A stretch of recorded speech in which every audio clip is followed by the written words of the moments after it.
بسم اللہ الرحمن الرحیم۔ رمضان المبارک کا آخری دن اور آخری جمعہ ہے۔ رمضان المبارک کے اندر جس طریقے سے ہر جمعہ میں جمعہ کا ایک درس ہے، جمعہ کے معمولات کے حوالے سے ان معمولات کے مطابق ہمیں جمعہ کا دن گزارنا چاہیے۔ علماء نے لکھا ہے جمعہ کا دن آدمی جیسے گزارتا ہے پورا ہفتہ اس سے متاثر ہوتا ہے، اسی انداز میں گزرتا ہے، اور رمضان المبارک کا مہینہ جیسے آدمی گزارتا ہے 11 مہینے اس سے متاثر ہوتے ہیں، اسی انداز میں گزرتے ہیں۔ لہٰذا ہمیں ان ایام کی خاص طور پر جمعہ کے دن کی قدر کرنی چاہیے، سورہ کہف کا اہتمام کرنا چاہیے۔ جو شخص جمعہ کے دن سورہ کہف کا اہتمام کرتا ہے، اگر دجال اس کے زمانے میں نکل آئے اس کی زندگی میں، اللہ اسے ایمان پر جمائیں گے، توحید پر جمائیں گے، اور اگر دجال نہیں نکلا دجالی دور میں اللہ اسے توحید پر جمائیں گے، شرک بدعات اور خرافات سے اللہ اس کے حفاظت فرمائیں گے۔ فرمایا نبی کریم صلی اللہ علیہ وسلم نے کہ شروع کی 10 آیتیں سورہ کہف کی، دوسری روایت میں آخر کی 10 آیتیں زبانی یاد کر لیں، اللہ تعالیٰ اس کو جمائیں گے، اس کی حفاظت فرمائیں گے۔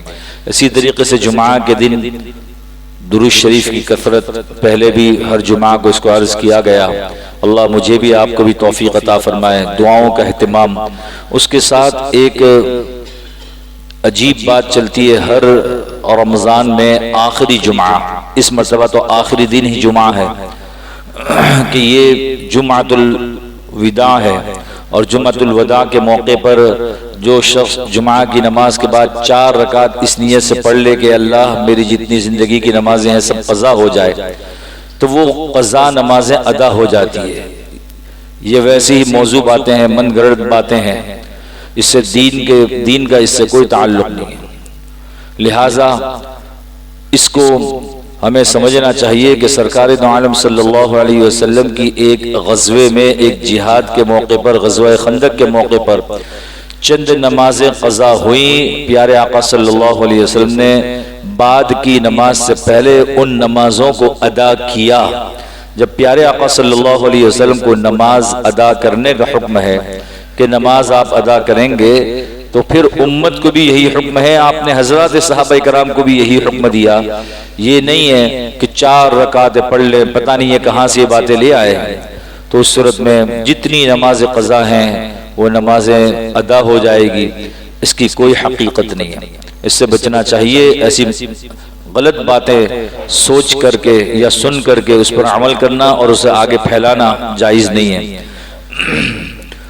عید جو ہے، عید کی رات کے متعلق بڑی فضیلت ہے۔ حدیث شریف میں آتا ہے من احیا لیلتی العیدین لم یمت قلبہ یوم تموت القلوب، او کما قال رسول اللہ صلی اللہ علیہ وسلم۔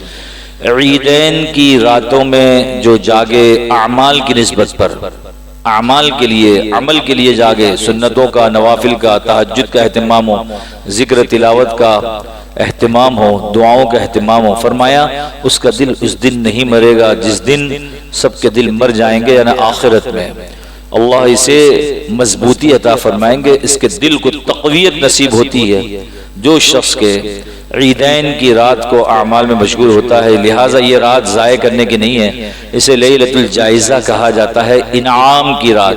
پھر عید کی نماز کے لیے حدیث شریف میں آتا ہے ہمارے پاس جو اچھے لباس ہوں، وہ جو اچھی خوشبو ذاتی ہو وہ لگا کر کے ایک راستے سے آئیں دوسرے راستے سے جائیں، چونکہ اب تک روزہ تھا اس لیے حدیث شریف میں آتا ہے عید الفطر کے موقع پر کوئی میٹھی چیز جو ہے وہ عید کی نماز کے لیے جب آئیں تو کھا کر آئے، تاکہ وہ امتیاز پیدا ہو جائے، فرق پیدا ہو جائے کہ آج روزہ نہیں ہے۔ اور عید الاضحیٰ کے موقع پر، قربانی کے موقع پر، چونکہ ابھی عید کی نماز کے بعد قربانی کے موقع پر پھر قربانی کرنی ہے اور اسی کا گوشت کھانا ہے، تو کچھ بھی کھا کر نہ آنا سنت ہے۔ یہ کچھ مسائل ہیں، اس کو ہمیں سامنے رکھ کر کے وقت گزارنا چاہیے۔ اللہ ہم سب کو عمل کی توفیق عطا فرمائے۔